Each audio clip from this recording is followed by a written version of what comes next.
What hasn't aged well? Okay, on the count of three, let's say it at the same time. 1, 2, 3. Statutory. The bulge. Age gap. Yeah, Oh. same. The bulge, the age gap, the fact that she's 15 when she made this movie and Bowie's like obviously in his like late 30s probably. Definitely wouldn't fly now. I'd argue that he shouldn't have flown then. That's right, Adrian. That is right. Yeah, I agree with that. I guess we don't have to click on that one for too long. Next category.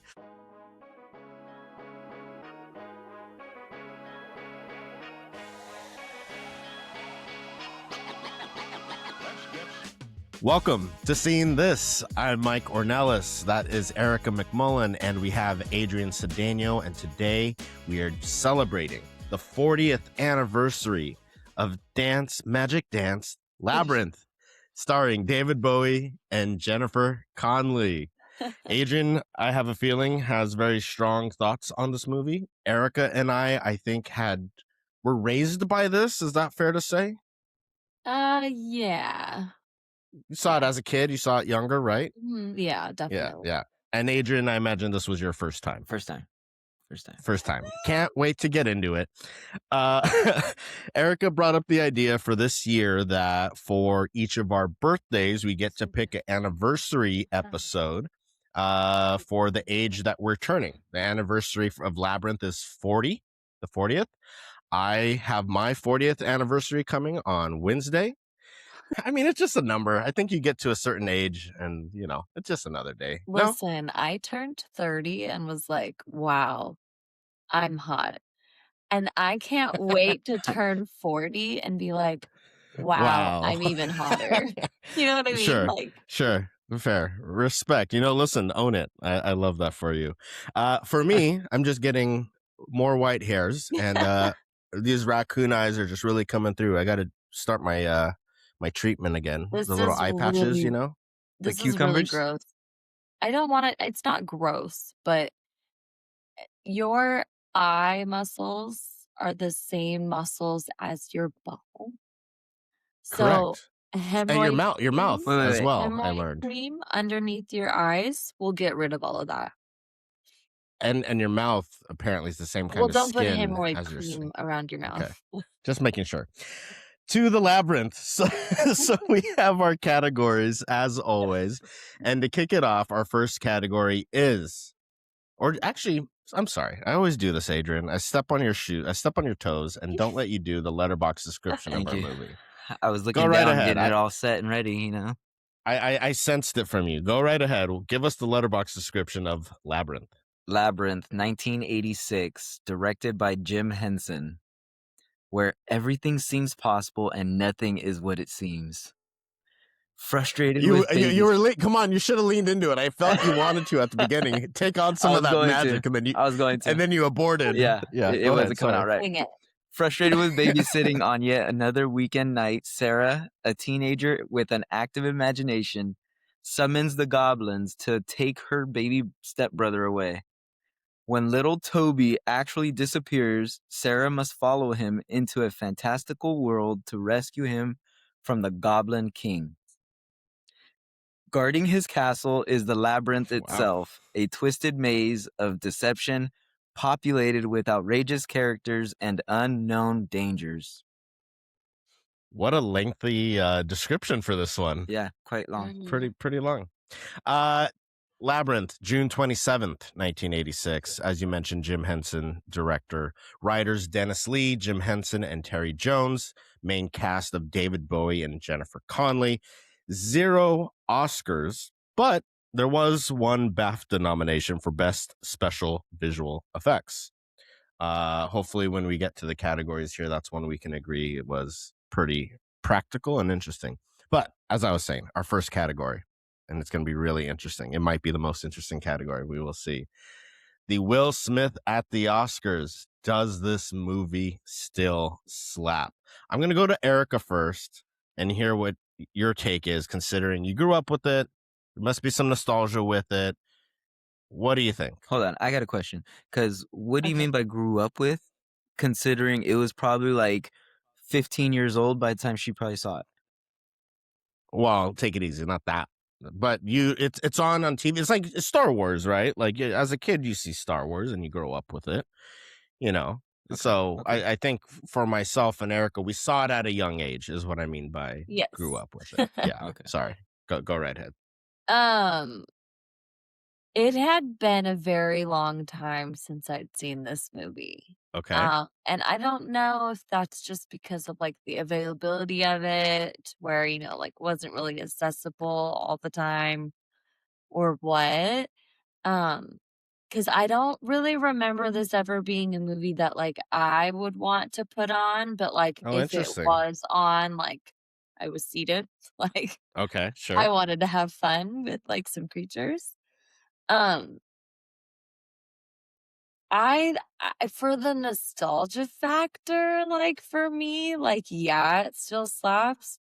Overall, ah, Mm, I mean, I mm. I think a lot of people, like, nowadays would just be like, "This is really shitty acting."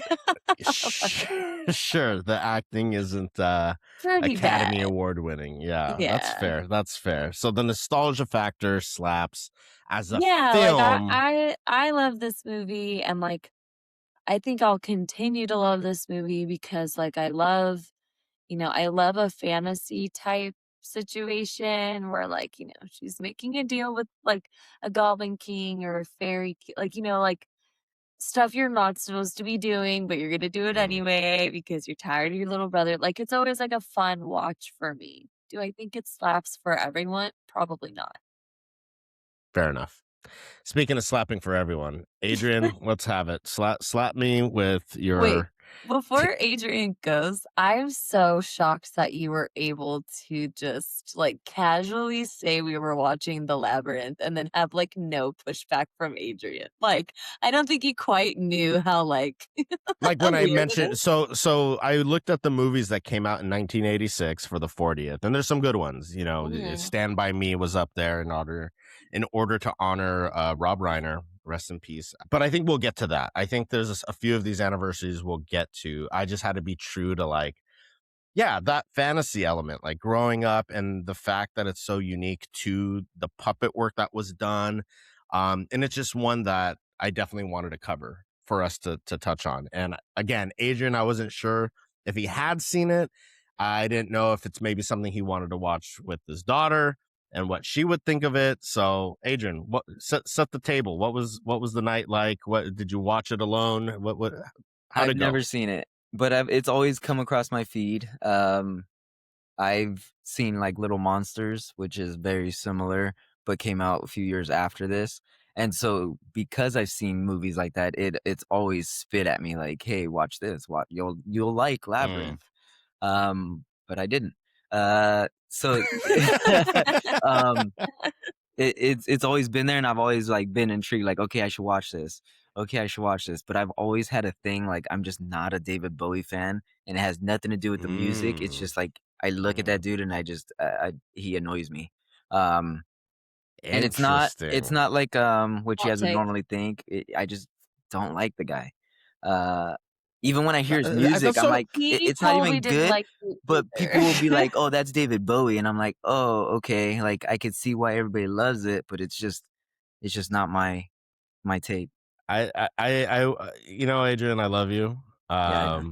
And you open by saying, like, you look at the guy and you don't like him, and I think that's kind of a Mhm. tough beat, considering he was definitely an ally for a lot of different people and communities. He called out MTV for only playing and promoting white music instead of like black artist music. Like, he did a lot for, like, community, the That's where I arts, think you and, guys like, have it really being wrong, his own person. 'cause it's not like a sexual or community thing. I didn't It say it that. I I didn't know, say but anything. that's the inclination that I know, like, I think people would get from me, and it's just like, I think he's a gimmick.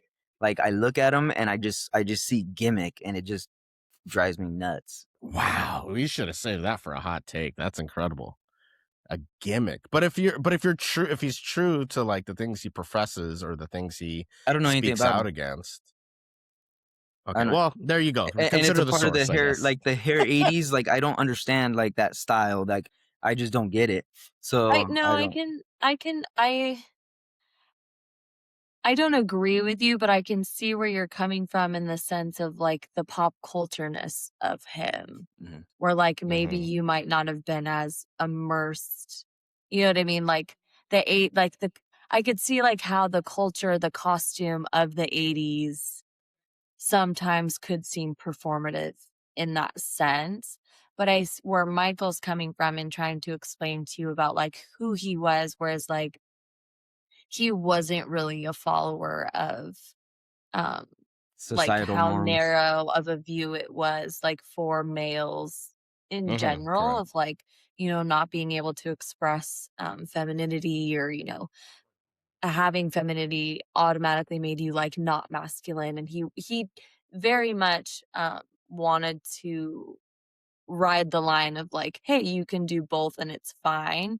And he was also a really big activist in a lot of things. But like you said, like, you know nothing about it. It's just like that first impression, like, "Oh, this is Mhm. just another '80s guy." But no, he did a lot. Yeah, for sure, for sure. So all that to say, you don't feel this movie still slaps. No. No. The acting was outrageous. Yeah, yeah. I think my Uh, letterbox review said something like the most emotional like portrayals came from the puppets. Like sure. the Like the most acting emotion from the was from the puppets was puppets. better. Yeah. Yeah. Yeah, yeah. I mean, I think that's fair. The acting was a little rough, and I think it's also a sign of the times. Jennifer Connelly has gone on to be like an icon as far as like starting young with like the likes of the Labyrinth to Mhm. now, Top Gun Maverick, and a lot of Yeah. movies in between there. David Bowie is obviously not an actor first. We talked about this, Erica, about covering to Prestige at some point, and Bowie is in that movie, and I'm really curious how you would feel about that performance because it's very different, very different. Um, Yeah, yeah, I'd be curious, if we do end up covering it to, like, compare it a little bit. I'll have to keep that in sure, my sure. thoughts because, Yeah, like, yeah, it's and I can see where, like, Adrian didn't like this because there was not really, like, acting and emotion going on in the film. I could see how yeah. it felt very just, like, performative to be in this movie and, Mm-hmm. just another Mm-hmm. Like they were '80s just kinda writing the thing. names, like and Jennifer Connelly didn't even have a name yet, but like they're just writing David Bowie's fame, you know?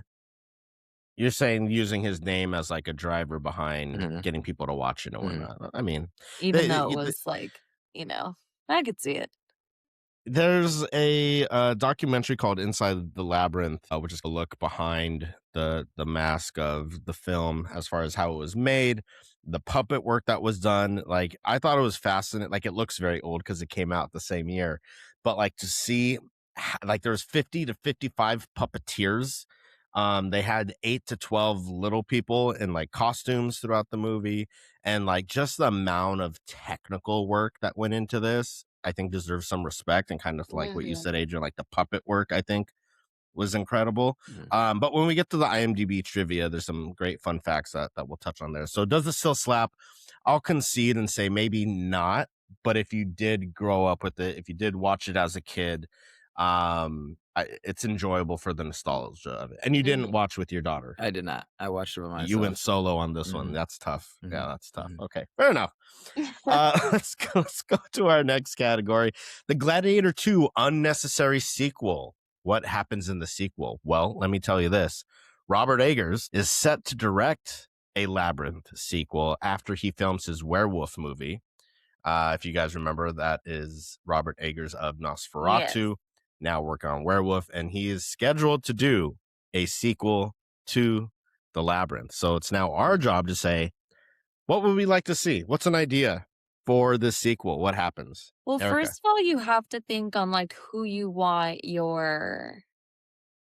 if you want it to be a Goblin King or you want it to be somebody else within the Fae, or you know Mm, what I mean? Like, do you want it to be the same thing or do you want them to encounter, like, a different deity in order to, like, honor the fact that, like, you're not completely just remaking the film?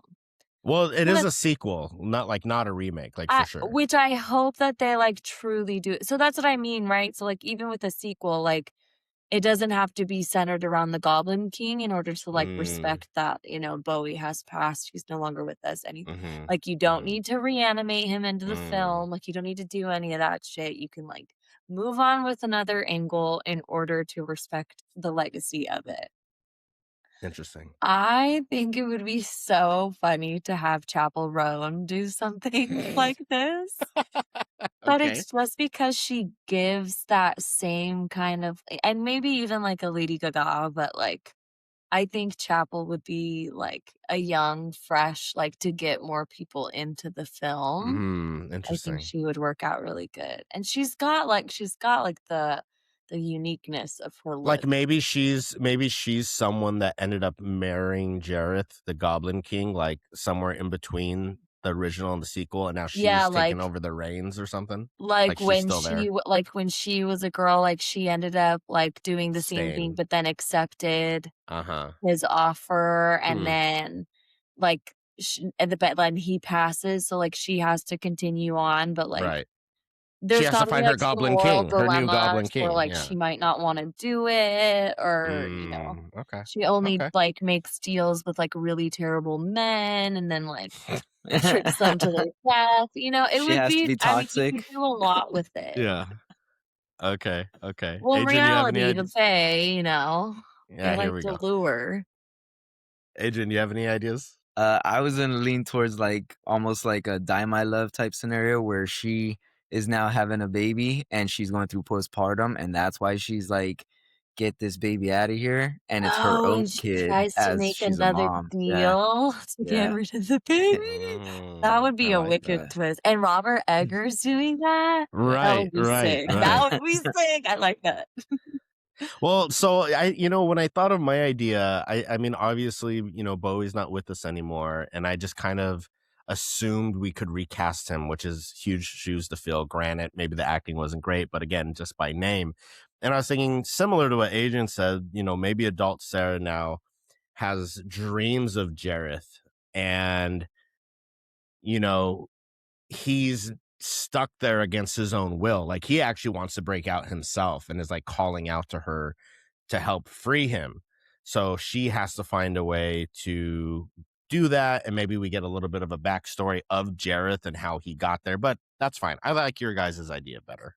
Erica's already shaking her head. Well, I just don't think you should recast it. Like, that's what I say. Like, and this is like one of the biggest problems I have with people making like exact remakes for like women. So like one of my biggest hangups with the Ghostbusters movie that all of those women comedian did is that they gave them the exact same fucking script and just changed some dialogue and expected people to be happy when you have very talented and funny women that you could have like come up with a completely different script for them. Like I hate when people set things up for failure. And so I think that if we try to recast Bowie, it's just kind of setting people up to be upset about it. What about not recasting Bowie, but like using, like I've seen some successful movies do like previous clips where they're using clips from the original Labyrinth, like in her dream sequences. Like that's what she's like remembering. In cut scenes or something? Yeah, like she's remembering an old version. Rocky used to do that, like Rocky 4. Like they're showing old pictures of Apollo Creed through like his dream sequence or like as he's going through his drama.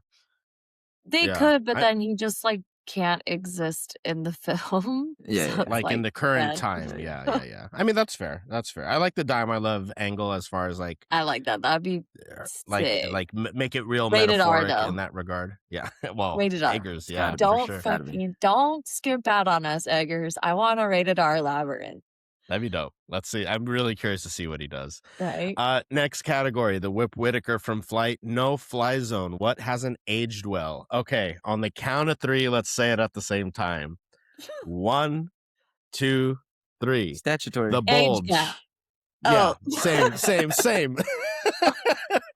The Bulge, the age gap, the fact that she's 15 when she made this movie and Bowie's like obviously in his late 30s probably. Tough beat. definitely wouldn't fly now. Definitely wouldn't fly now. I'd argue I that guess it we don't shouldn't have have to. flown then. That's right, Adrian. That is right. Yeah, Yeah. I agree with that. I guess we don't have to click on that one for too long. Next category, the M. Night Shyamalan twist ending.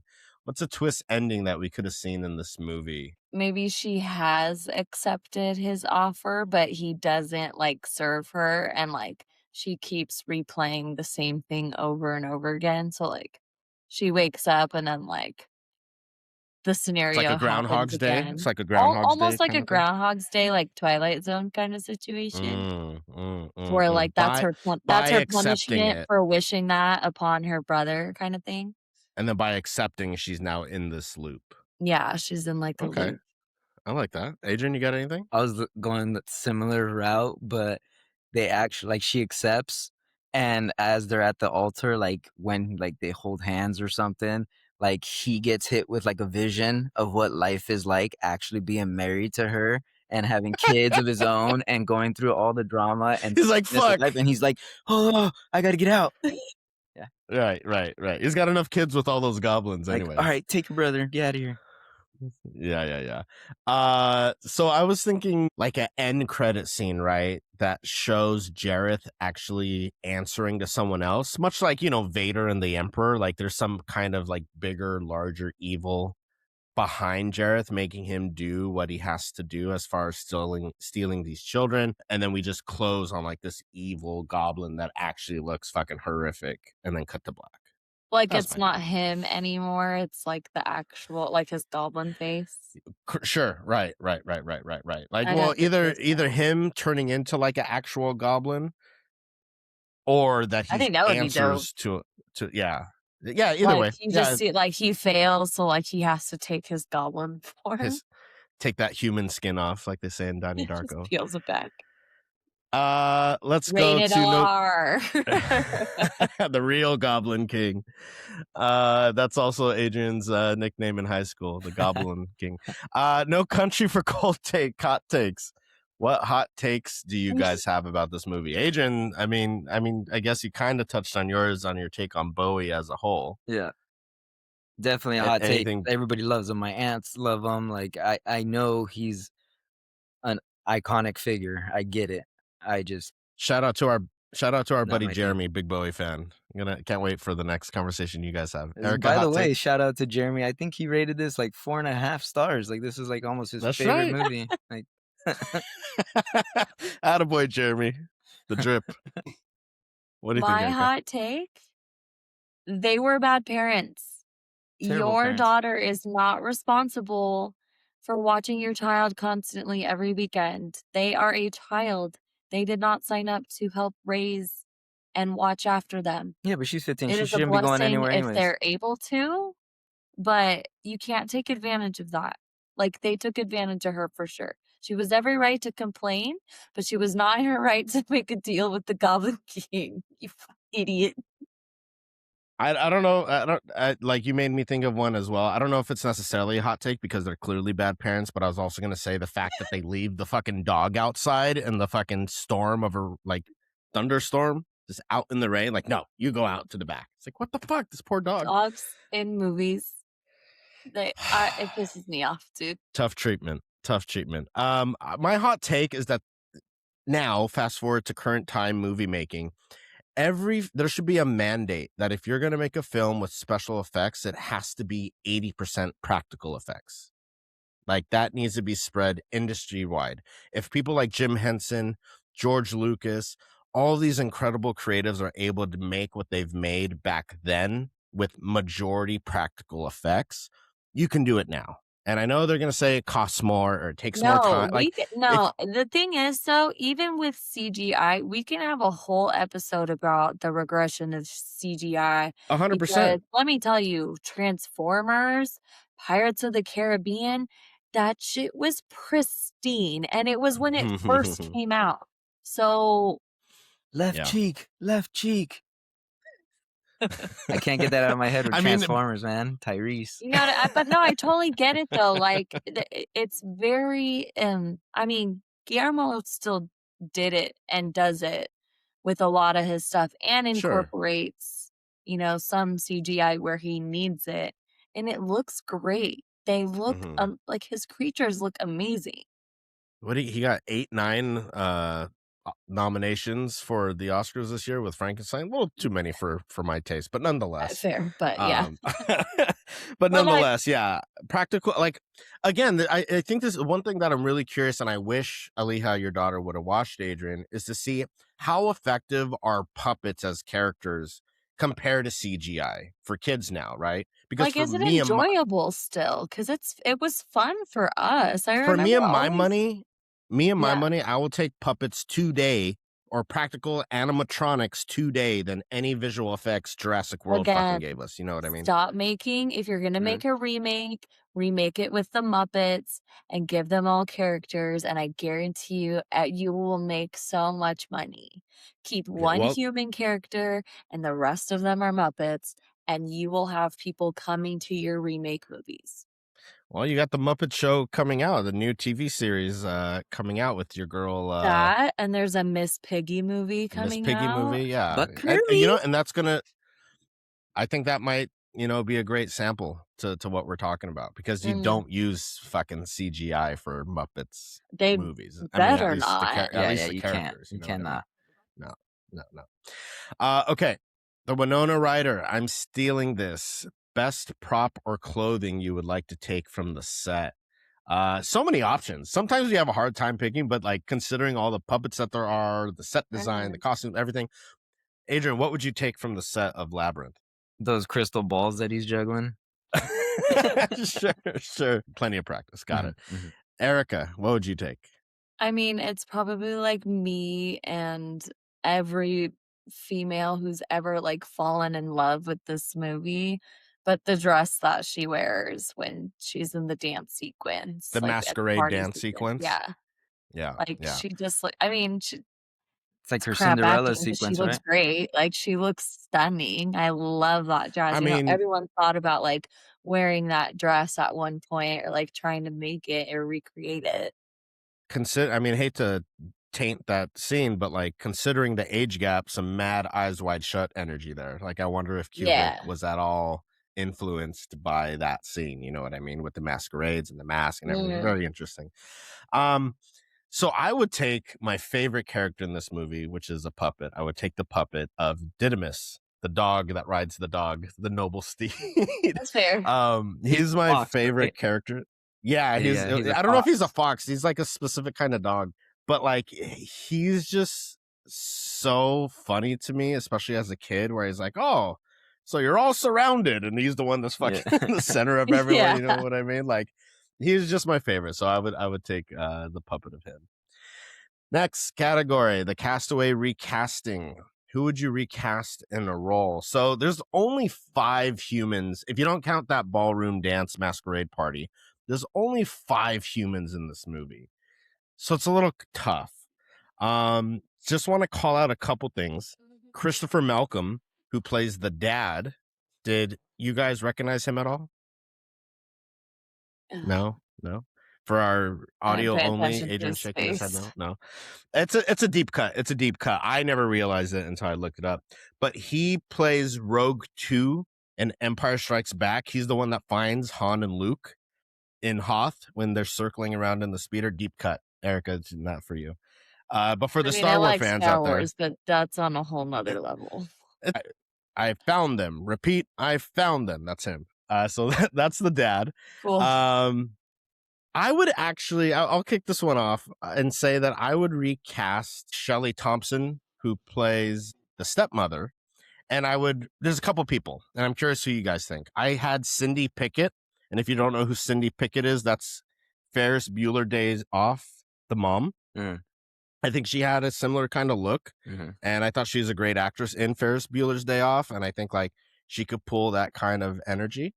I also have, if you want to change the look, but also have a big name, Angelica Houston would play like a good kind of like quote unquote wicked stepmother. She already plays wicked stepmother in movies. Well, if you want to typecast. And then I came to my winner. Carol Kane, who you might know from The Princess Bride as Valerie, who is what's her name? Billy Crystal's wife, the witch. The witch. Don't call me a witch. I'm your wife. Her. She also plays Granny in Addams Family. I think that is the energy of this movie, like comedic. I think she would make a great wicked stepmom. And it's not even a wicked stepmom. It's just a stepmom that like Sarah doesn't like. But that's my pick for recasting. Who do you guys got? We're recasting out the gate Jennifer Connelly. Get her out the She's movie. out. Get her Jennifer out. Connelly's out. I'd replace her with maybe Minnie Driver. She was on my mind while thinking about this. Interesting. Yeah. Interesting. Minnie Driver. Okay. I just think overall, especially like younger, just really appreciated Minnie Driver and the things that she was in, and I think she would do a really good job in this film. It's kind of, but like it was kind of like along the same lines. I was trying to keep it with like keeping somebody around like the same age so that I'm not. To be fair, this, like we said, this movie would be way more appropriate in a different setting. Like I hope, like moving forward, like it could be maybe like someone who's like in their like early 20s, like maybe Sure.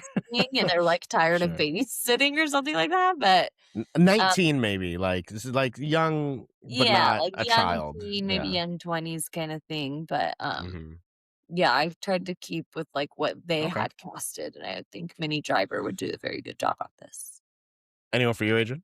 As we were like talking about it, all I could think of was when you said Jennifer Connelly, I thought of Drew Barrymore.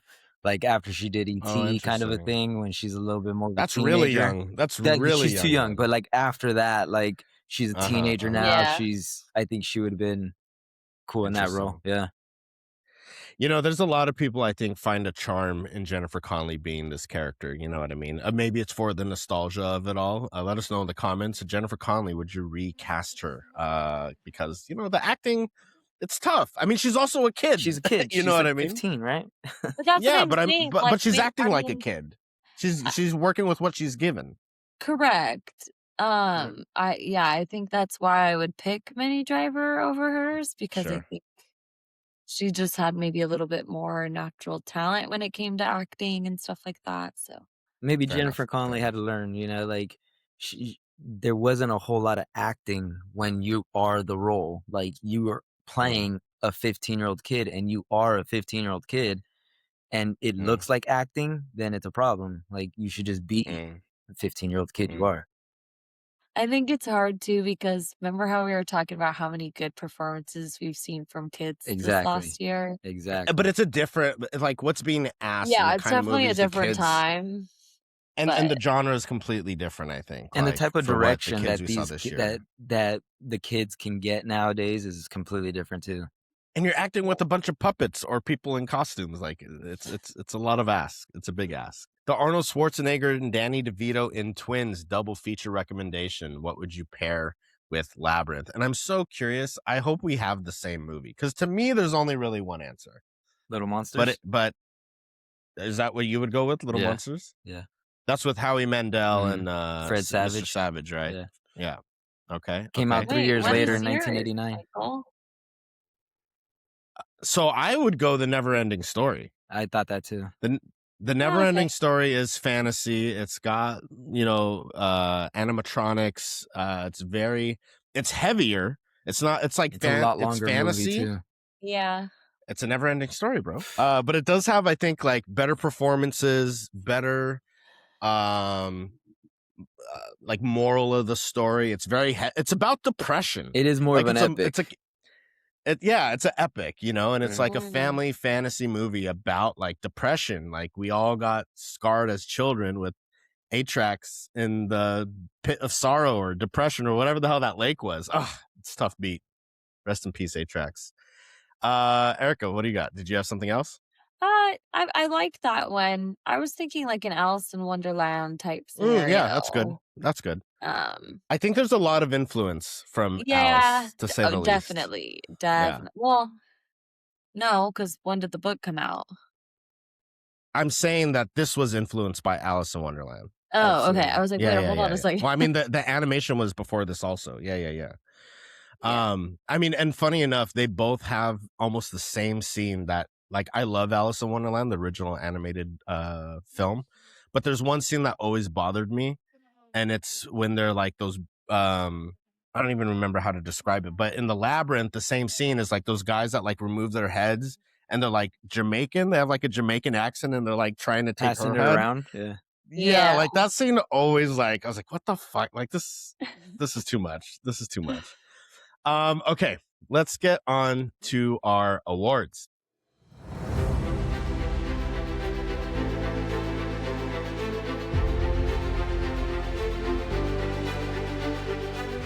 Julia Roberts in Pretty Woman.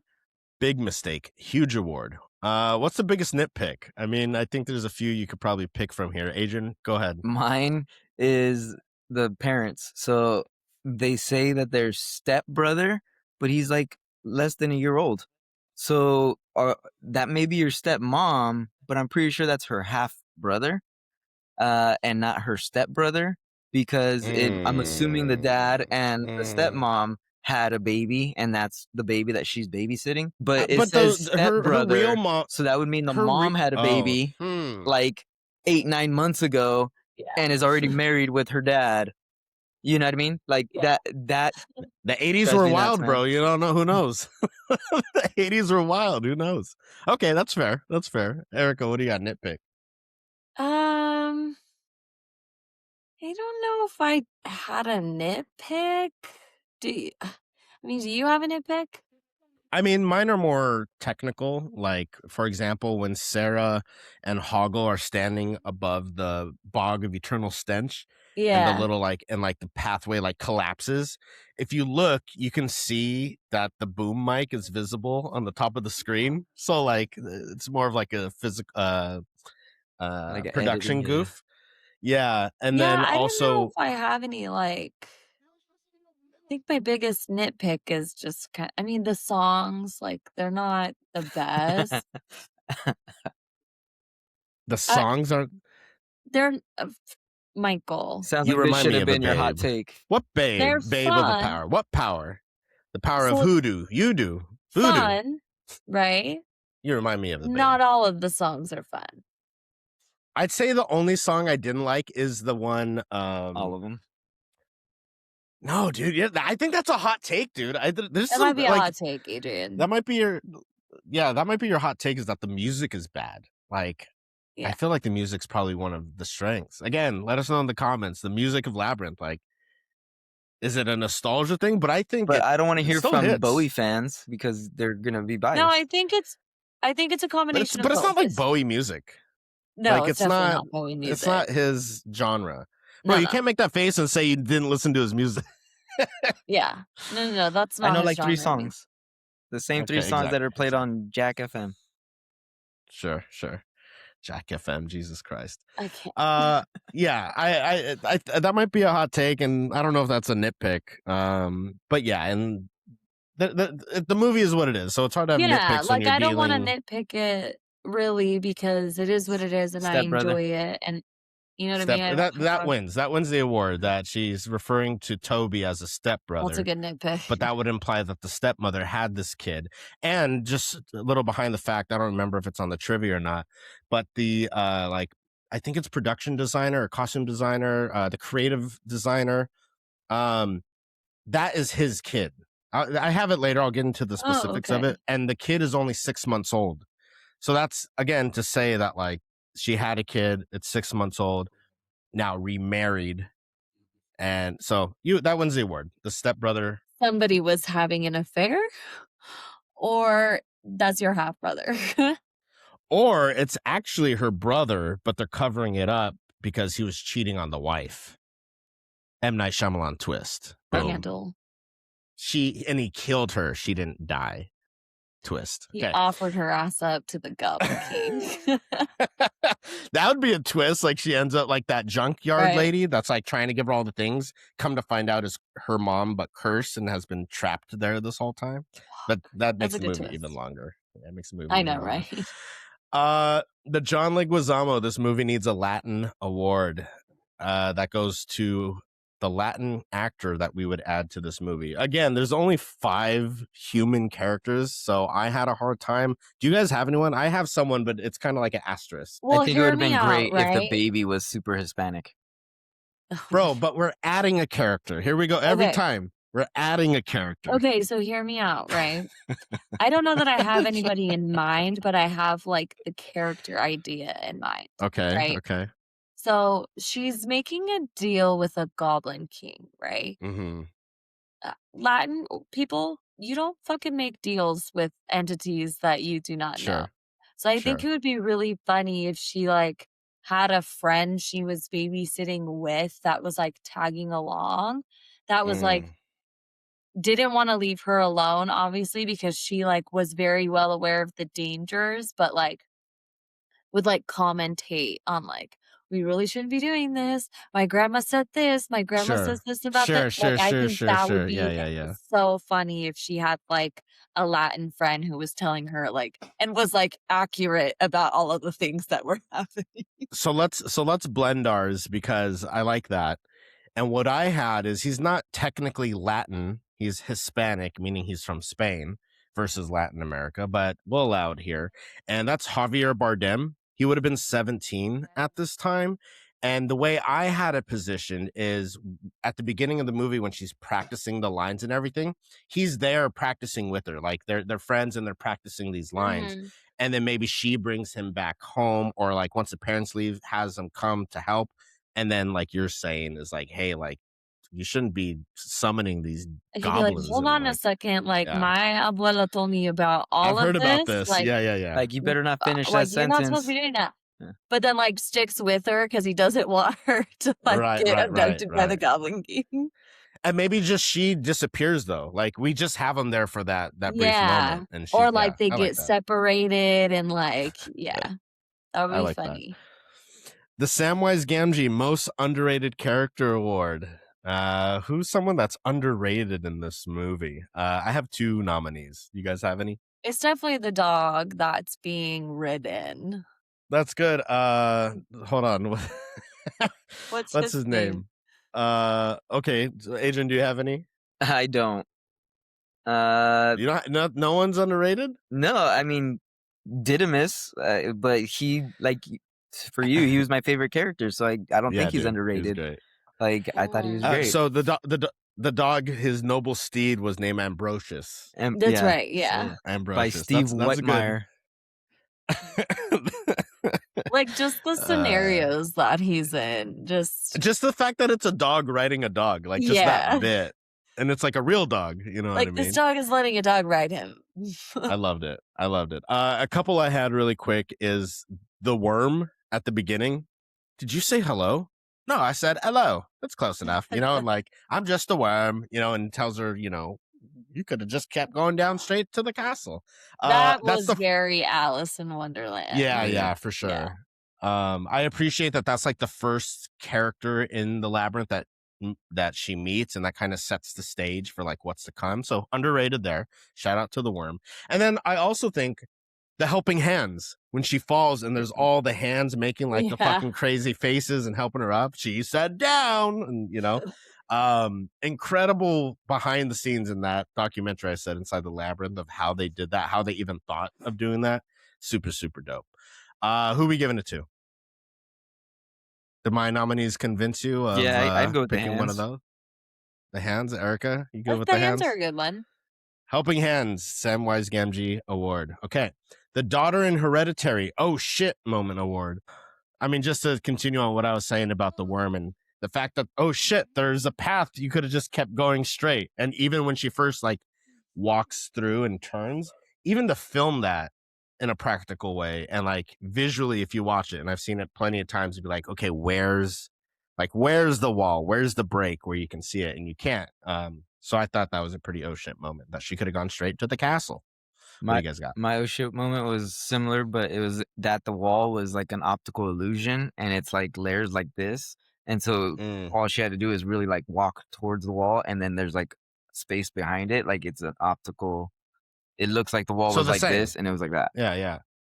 Like seeing the dimensions separated between the walls. Okay. Erica, what do you got? I mean, if you're watching this for the first time, the oh shit moment is when you first see the goblins that like start whispering and stuff. Like when you hear them, and then you she's see gonna them. say it. Like, Say oh, what? like, oh shit, they're about to take his baby. Like they're actually gonna take the baby. Yeah, that's fair. That's fair. Well, I think for a first time, yes, but I think since me and Adrian both said kind of the dimensions of the wall and just like again that sets the tone of like time's gonna change, the length of the labyrinth is gonna change, the tiles underneath you are gonna change from those little fucking people. So yeah, we'll give it to the layered wall. We'll call it that. All right, we have the Rocky Balboa Gut Punch Award, most emotional scene. Did this movie have an emotional scene, Erica? You're shaking your head no. I mean, Adrian. I was pretty angry at the dance scene. Like Okay. this fool's trying to get a 15-year-old right now. Like, Sure. so Sure. that was emotional because I was angry. You know, you guys aren't in touch with your emotions. Let me tell you about the most emotional scene of this movie. At the end, when she's back in the room and all her friends show up and they're saying goodbye, and Hoggle says, "But should you need us?" Yes, should you need us? Just warms your heart. Just warms your heart. No, you guys aren't having it. You soulless mother. Okay. Well, since that's the only emotional one, Michael. since that's the only emotional one, that's getting the award for the Rocky Balboa Gut Punch. All right, we're almost done here. The Coleman Domingo Best Dressed Award. Who was the best dressed? I mean, David Bowie You're was gonna in say- pajamas. The disrespect. He Okay. he wasn't even wearing underwear. He was like straight pajamas. So, is that your nomination for Best Dressed? or Yeah, no? that's so comfortable. I would love to. You're on a movie Just set let it and all hang out. Yeah, I can't. all natural. Okay. Erica, what? I mean, he Erica, has my vote, but for the opposite reason. Okay, yeah. I mean, obviously, like it's an iconic look now, even though Yeah. it may be somewhat problematic with his bulge just all over the screen. If there were to be another nominee, I'd say Didymus, because again, like just his outfit and like the feather in his hat and just that whole vibe he has, I think really complimented the character. But we'll give it to Jareth. Not a problem. Not a problem. Next, new Director Who Dis Award, a Director Who's version we'd like to see. Well, we mentioned Robert Eggers going to be doing the sequel. Is there anyone else who you think would be interesting to see their take on Labyrinth? I mean, I already kind of mentioned him, but Guillermo would obviously like kill with any kind of practical setting, puppets, all of that. Mhm. He would just know he would do well. I mean, I imagine there would be no Pan's Labyrinth without Labyrinth, to be quite honest. Like, I feel like he must have gotten some inspiration from this movie for Yeah. his own Labyrinth movie. For sure. Adrian, anyone for you? I was thinking Guillermo. Like Pinocchio was dope. So I'll lean just that to throw route. out just to throw out another name, Adrian's boy, who's become a big fan of, Yorgos Lanthimos. I think Yorgos doing something with Labyrinth could also be pretty interesting. That would He's be pretty cool. out there with his movies. It'd be an interesting take. But we'll give it to Robert Eggers since he's got the keys to the car Yeah. I mean, and we're in his hands. Let's hope it turns listen out here, well. Eggers. Rated R, baby. Rated Rated R. R. Rated R Labyrinth, not a family film. And the Oscar Get goes out of my way. I want the best seat in the house. The Oscar goes to award. If you could give an Oscar to one aspect or person of the film, who would you give it to? The Puppeteers. Not the acting, it sounds like. The puppeteers, so that would be, I don't even know. There's like 20 of them, 25 people. No, there's 55. There was There you go. 55.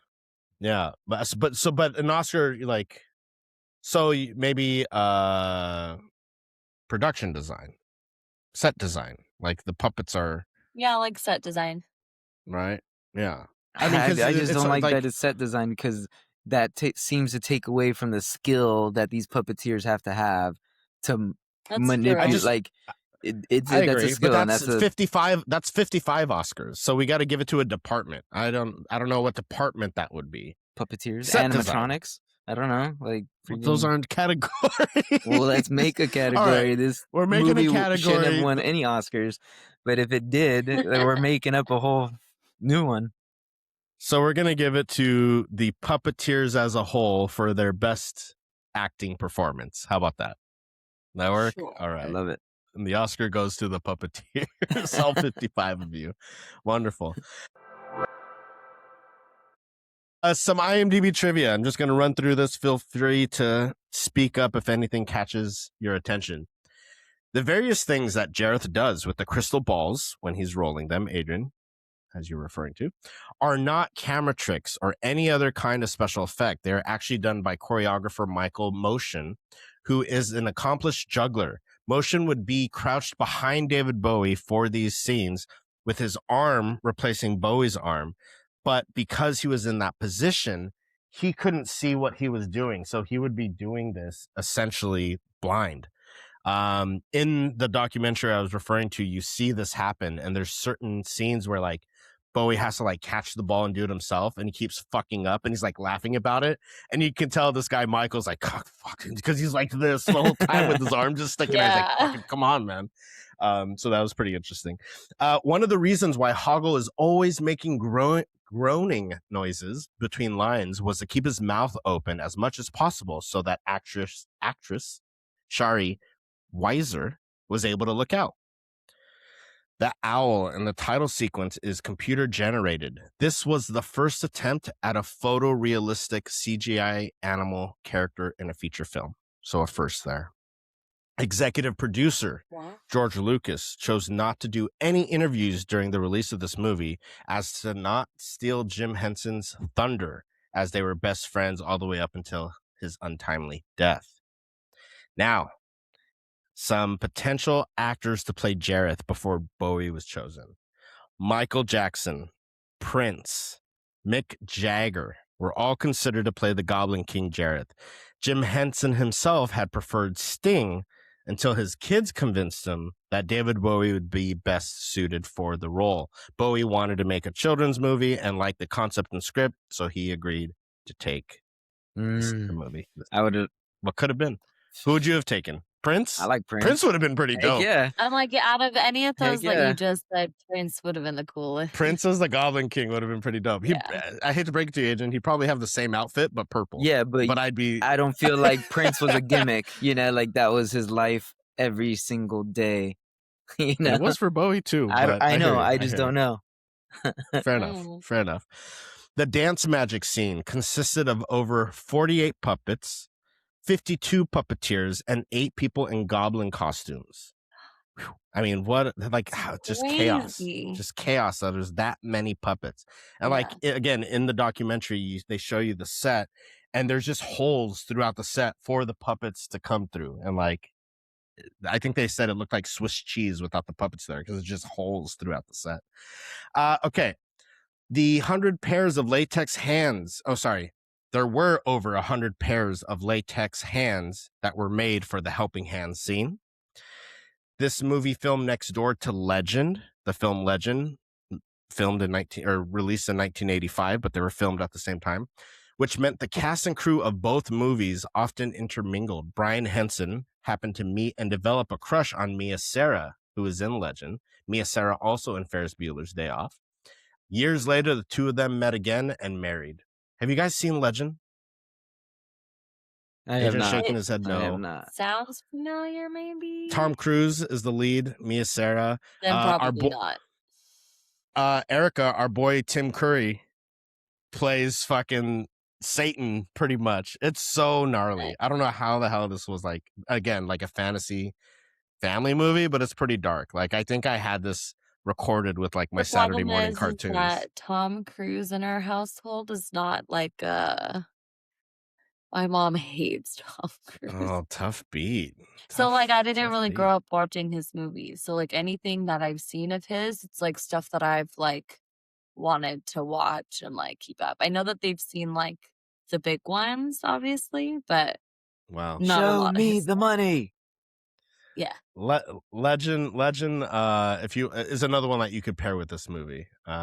So keep an eye out for that one. Jennifer Connelly was 14 years old when filming began. She was 15 when the film was released. Again, problematic considering the Goblin King was trying to get at her. According to the Goblin Companion, a book that gives description of every goblin in the Labyrinth, which was written by Brian Fraud and Terry Jones, Brian Fraud being the conceptual artist whose son Toby was the baby. The junk lady who carries everything on her back was named Agnes. And I thought that was interesting because we're talking about Agnes from Hamnet, a couple other movies. So that's the junk lady's name. Last point. According to Brian Fraud, Kenny Baker played the machine gun goblin. Again, for you Star Wars fans out there, Kenny Baker, you should know as R2-D2. So he was in the movie. Fun fact. That's fun. That's Labyrinth. 40 years of Labyrinth. If you grew up with it, you know. If you didn't, not a fan. I would imagine is the case. Anything else you guys want to say about the movie? Give it a watch. Give it a watch. Give it a try. Yeah. Watch with your kids now. If you guys that are watching, listening, and you have kids or nieces, nephews, whatever. See if they like it. What were their thoughts? I would say if you are going to watch this, one time is fine. Like, you got to at least watch it once. It is an experience. Yeah. It is something that you can watch with your kids. But your kids got to Check it be off of the like an list. age range of like, I don't know, maybe 6 or 7 to like 11, 12 maybe. And for the record, Adrian gave it a 1.5 star on Letterboxd. Yeah. It was rough. The half star was for the amazing puppet work. Otherwise, it would have been 1 star. Thank you guys for listening. Check us across all our socials on Seen This Pod. We have a lot of interviews coming up this month. You don't want to miss out on that. You could go to seenthispod.com to sign up for our newsletter that comes out every month. We did have to make some changes. We were going to do the chronology of Water, but that's been hard to find down there for you guys at a theater. I'm annoyed at that. Yeah, so we had to pivot. Agent saw it. He gave his praise. Check out our AFI recap if you want to hear more about Agent's perspective. And maybe at some point, once we get to watch it, me and Erica will, have our comments around it. I definitely do want to see it. I'm sure it's going to have a wide release here soon. Yeah, they got a lot of traction. Hopefully, I think this is its wide release, like this period right now. I mean, Kristen Stewart was up here in Portland doing a Q&A at a couple theaters, but unfortunately I wasn't able to make it. And then again, it's not really showing down where you guys are at. So major markets, it's available, but unfortunately some of these movies just don't get as wide of a release as some other ones. But nonetheless, that's why we try to cover as much as we can and let you know what to seek out.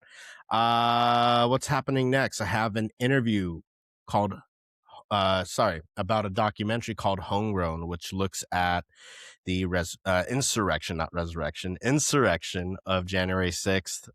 Pretty relatable with the crazy batshit things happening in the US right now. If you support what's happening, you can unsubscribe. I'm just going to say that. I'm saying it because we don't need fascist supporters.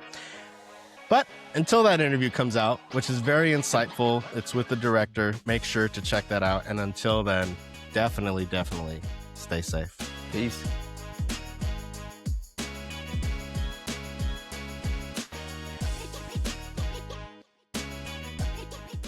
Guys didn't want to get in on that? I thought you were going to say you could fuck right off, but...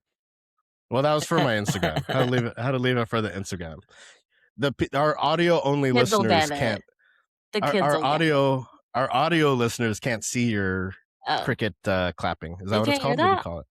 They can't hear that. That's so loud. I thought this was like a cricket playing the violin. Oh, that.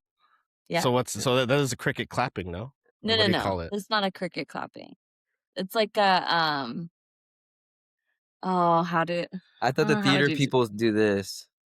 Kind of like a ooh, I agree with you. Like Yahtzee. Like go off, queen. Go off, queen. Go off. Fuck queen. that shit. But like GOQ. demure. Got it.